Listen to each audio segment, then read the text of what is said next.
இல்லை நம்மளுக்கு சில விஷயங்கள் பிடிக்கல அப்படின்னா அதை நம்ம முதல்லையே வந்து பார்த்திங்கன்னா சரியான ஒரு முடிவாக வேணான்னு எடுத்துடணும்.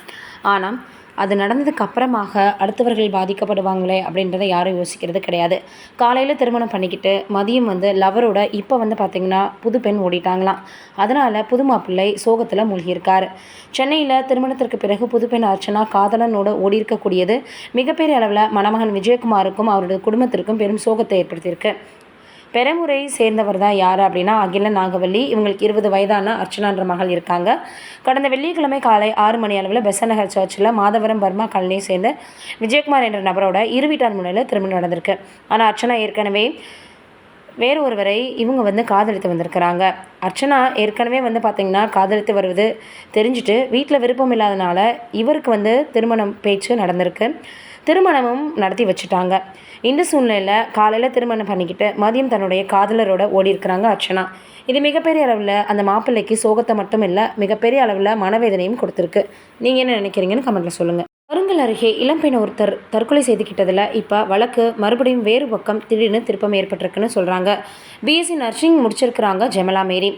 இவங்க இனியும் சின்னத்துறையை சேர்ந்த மரிய டேவிட் மகன் நிதின் ராஜ் என்பவரும் காதலித்து வந்திருக்காங்க. இவர் பிஇ படிச்சிருக்கார். இருவரும் வெவ்வேறு சமூகத்தை சேர்ந்தவங்கன்றதுனால முதல்ல ஜெமலா மேரியினுடைய பெற்றோர் எதிர்ப்பு தெரிவிச்சிருக்காங்க. காதல் ஜோடி திருமணம் செய்து கொள்வதில் உறுதியாக இருந்திருக்காங்க.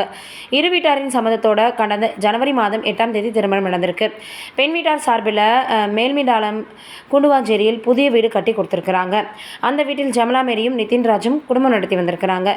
இந்த நிலையில் பிஇ படித்திருந்தவருக்கு சரியான வேலை கிடைக்கல. மேலும் வெளிநாடு சொல்வதாக சொல்லியிருக்கிறார். இதனால் கணவன் மனைவிடையே சிறு சிறு தகராறு ஏற்பட்டிருக்கு. இப்போ என்ன இருக்குது அப்படின்னு வந்து பார்த்தோன்னா, திடீரென ஜெமலா மேரி பெற்றோரை தொடர்பு கொண்டு உங்களுடைய மகள் தூக்கு போட்டு அவங்களுடைய உடல் கருங்கலில் இருக்கக்கூடிய தனியார் மருத்துவமனையில் வைக்கப்பட்டிருக்கிறதாக நிதின்ராஜின் உறவினர்கள் வந்து தகவல் தெரிவிச்சிருக்கிறாங்க. உடனே ஜெமலா மேரியினுடைய பெற்றோர் உறவினர்கள் அங்கு வந்திருக்கிறாங்க. பிரேத பரிசோதனைக்காக அனுப்பி வைக்கப்பட்டிருக்கு. பரிசோதனை செய்வதற்கான ஏற்பாடுகள் நடந்துச்சு. இதில் என்னென்னா, ஜெமலா மேரியினுடைய குடும்பத்தினர் மற்றும் உறவினர்கள் அங்கே திரண்டிருக்கிறாங்க பரிசோதனை செய்யக்கூடிய இடத்துல. உறவினர்கள் கதறி அழுதபடி திடீரென உடலை வாங்க மாட்டோம்னு சொல்லியிருக்கிறாங்களாம். இப்போ வந்து பார்த்திங்கன்னா போலீஸார் வழக்கு பதிவு செய்து விசாரணை மேற்கொண்டு வந்துட்டுருக்காங்க.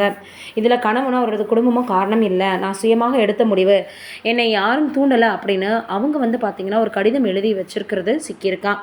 என்ன ஆக போகுதுன்றது விசாரணை முடிவில் தான் தெரியும். வெயிட் பண்ணி பார்க்கலாம்.